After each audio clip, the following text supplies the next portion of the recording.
Okay, this is Shinobi Slick bringing you a deck profile on my Qliphort deck build. Um, and this deck is unique because it plays a Monarch spell engine. And the Monarch spell engine works very well in Qliphorts. For instance, Return of the Monarchs. This was the card that gave me the idea. Return of the Monarchs can search all of your monsters since all of them have.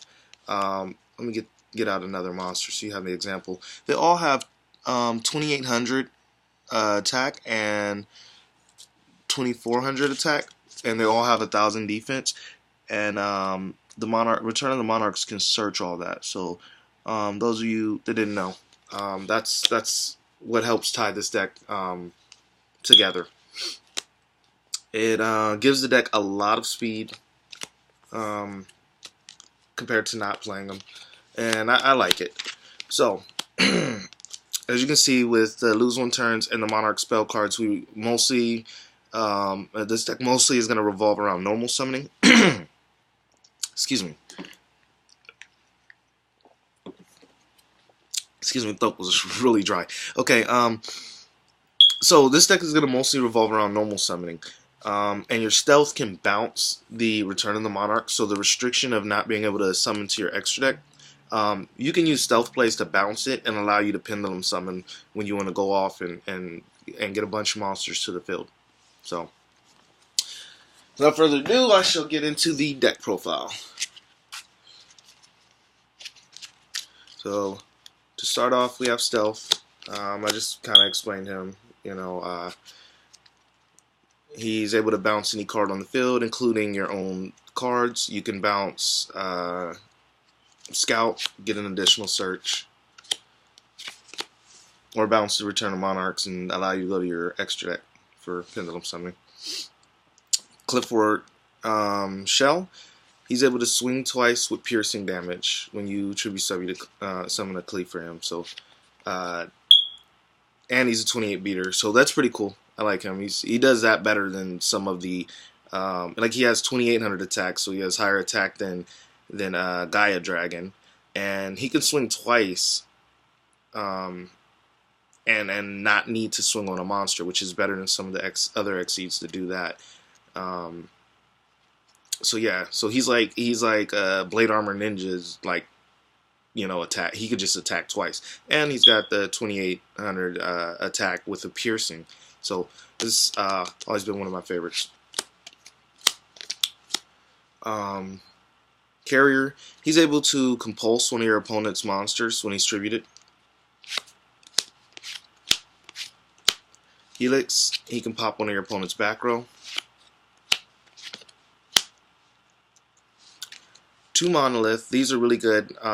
When you tribute summon while you have Return of the Monarchs on the board, this is one of the first things I like to search, so I can just put it in my scale and then get the draw at the end too. And then you start getting draw power for all of your tributes. And let's see, is that it? Yeah, that's mostly it. Like he gives you really good draw power. You get you get to draw as many cards as the number of Qliphort monsters you tributed for a summon, for a tribute summon. Okay, next we have the 1 Scout. Your search power, he can search out any of your Qli cards. And your 1 Disc, he can summon 2 Qliphort monsters from your deck, and then they're destroyed in the end phase. So he's really good though. I like him because he still thins out the deck, and he can push for big plays where you can get a lot of damage. So, but you really don't need 1 as much. I mean, you really only need 1. You don't need 2 as much anymore. You don't need them as much anymore because of that. The fact that you play the returns, like you don't really get them back from the extra deck unless you can, but you don't you can't just pendulum summon the next turn. So in a lot of cases, but 1 is still very, very valid. And I couldn't see taking him out of the deck. He was still worth it. And then last but not least, the 1 Mega Monarch that I run. This may come out for the Earth Mega Monarch. I'm sorry I don't know their names and I butcher their names. But Mobius, He's able to pop 3 back row when he's tribute summoned 4. And his second effect that like if you tributed a water monster, you won't really get that because all our monsters are earth monsters. But the earth one, I want to say his name is Grandmarg or something. He you could tribute summon for him. So and get the additional effect, which is really just draw power. But his effect is you can pop 2 face down. You can pop 2 set cards on the field. So that's really good. Okay, on the spell cards, just got to play 3 return, 3 tenacity. This is like one of the best ones for this build because it lets you pick which spell cards you have in your hand. Yeah, and all of this, you just reveal a monster with 2400 attack and 0 defense, or 2800. Yeah, 24 or 2800 attack with 1000 defense. It's easier to say that. Okay, so next, this card right here is really bananas. If you see this in Monarch decks and wonder why I don't play 3, the answer is they play a much more dedicated deck to the to playing more of the spell and trap cards. So this can actually end up dead in playtesting. The third one was very dead. But you do see it, and that draw power is beautiful when you pull it off. Now, a tip with this, I wanted to show the dualities last. Dualities is really good in the deck because you can't, it doesn't really affect the deck. We play a normal summon base deck, so it doesn't slow it down unless you dig 3 cards deeper. And I'm going to give one tip about this, is when you pot a dualities, if you have tenacity in hand, you want to duality first. Like, always use your duality before using, probably before using any of your Monarch cards. So if you have a duality with a Monarch card in hand, except unless you want to hold on to like the Return of the Monarchs. But anyways, use this first so you can dig 3 cards deeper. And in playtesting, that's what I did. I wanted to use the tenacity to search, but I decided to go and use the duality and duality into Pantheism of the Monarch. And this was like a first turn play, so it was like awesome. Duality into Pantheism, and I had a tenacity in hand. And it just like, yeah. Then I discarded the tenacity for the Pantheism, and so then I get to draw 2 cards, and then what I want to get to is the Return of the Monarch. So I just pulled out 3 of those to show to my opponent, and that's how you plus off of that. So it works out pretty smooth. Also, duality can just grab any other card that you need that's in when you dig 3 cards deeper. Okay, 2 laser clip, because laser clip helps you get your additional normal summons, and the normal summons of your Qliphort monsters cannot be negated. It's a field spell card. If you want a better chance of seeing this, I would say throw in a terraforming. It's searchable by Scout, but I like the terraforming in there still. Like I said, I like to take a little pressure off my Scout plays, even when he was at 2. So if I had room, sometimes I'd play the terraforming if I just wanted to see this faster. But 2 is usually pretty good. You'll draw into it. You'll see it. You don't really need a terraforming to get to it, but it depends. If you don't like something else, that terraforming could come in handy. 1 sacrifice, 1 summoner art, and 1 monarch stormforth. Sacrifice has like 4 effects, and I wanted to try and make this video a little shorter, so you should probably look that one up. Summoners Art can search your scouts, and Monarch Stormforth is good for removing problems because you can tribute one of your. If you tribute summon that turn, you can use one of your opponent's monsters for the tribute summon, and it doesn't target. So it can get rid of some problematic stuff. Next, for our trap cards, we played 3, lose 1 turn. This one basically, you know, special summon monsters effects get negated on the turn they're summoned, and it doesn't Oh, so we can normal summon. And, oh, they also switched to defense. But yeah, in Qliphort we normal summon a lot, and when we do pendulum summon, it's fine because actually we still benefit from it because our monsters will be negated, and the pendulum summon monsters will become their regular state.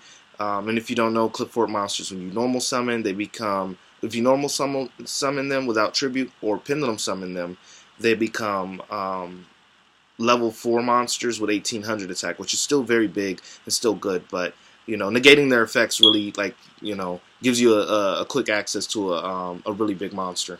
So next we play the Skill Drain, the Tyrant's Tirade, and the Vanity's Emptiness. If you don't know what Tyrant's Tirade is, actually, I should have explained this. You tribute to monsters, and effect monsters can't activate their effects. So this is really good. I chose this over keeping Qliphort now that I have the lose one turns. I used to run this at 3. It's a really good card. And yeah. But now with the lose one turns, I really just, you know, need it at 1 because it's not as live in this version of the deck. But at 1, it's pretty good. So I actually would play 2 if I had a room. It was still pretty good to lock your opponent out with this. Also, you benefit when you tribute. You benefit when you tribute your Helix and Carrier. So you could actually, you know, still remove a monster and then, you know, lock out. Oh, yeah, they can't activate effects in the hand or on the field. That's what it was. Okay, sorry, I forgot to explain that. But yeah, so it can really shut down some decks. Oh, by the way, 10-cent card, very cheap. Like if you're a budget player, this is a really good tech. And you know, so if you lose one turn dropped a lot on the price, but if you still don't want to pay like I think it's like $6, $7 now. If you don't want to pay that, this is very good in the deck. It actually helped me beat Necros when I played it at my locals. So, and a lot of other decks, it shut them down. 2 climate change because they help you get back your Qliphort monsters, which is really important in a build where we don't go to the extra deck. We don't pendulum summon as often as the Qliphort did before. So it's really important to play the 2 Qliphort, the climate change for to get back your Qliphorts. And really good to get back Scout too if you want to get the additional Scout searches, and you know. But I find the deck plays pretty well whether you get to Scout or not. So it's pretty neat. I love this idea. 1 original Mirror Force. I love this Mirror Force. I'm sorry, it just really doesn't go out of style to me. It's really, really good. So I play 1 of those, and 1 of the Quaking Mirror Force. I like this because with all the pendulum things running around and just different decks like that, it's really cool that you can put their monsters face down and it can't change his attack position. So yeah, they attack, you put all their monsters face down, they can't change attack position, and then they got face down monsters on the field that they can't do anything with. And it's kind of the same concept of like Ojama Trio, just putting a bunch of tokens on your opponent's side of the field they can't do anything with. You know, so like all these face downs just kind of like, you know, yeah, clog up their monster zone and just like, yeah, good luck. You're going to have to tribute it or find a way to get rid of it. But so yeah, that's the card. This is one of the reasons I want to play Grandmark, because like if I want to start destroying those, I can actually tribute summon him and destroy 2 set cards. So it's a good way to handle monsters that can't be targeted or you know, things like that. So you know, put them face down and that works. So. Alright, there won't be any extra deck or side deck for this because I am still working on the extra deck or side deck. And side deck. But let me know what you guys think. I kind of think Mobius right now, just because of the pendulum, with the pendulum format going around, this is just really nice to just pop everything. But I'm thinking about siding this and playing the Grandmark. I hope I say that one's name right, but it's the Earth Mega Monarch. And so I'm not really sure on which one of the ones I want to main. Also, another thing I'm not sure 100% is if I play Grandmark, I think, then I'm gonna probably take this up to 2 for the original Mirror Force. It kind of depends. So, but I really like the original Mirror Force, so that might not change still. But yeah. Also, Grandmark, the reason why with him, let's explain that right quick. The reason why I wanted to play him is because he's Earth based, so you would actually get his second effect and get the draw. But it's only drawing 1 card, so I don't know. I'm gonna play test it when I get him, and I'll look into that more. But so far, this deck is pretty good. Try it out. Tell me what you think. This is Shinobi Slick signing off. Have a good day. Oh, and remember, ninjas never go out of style.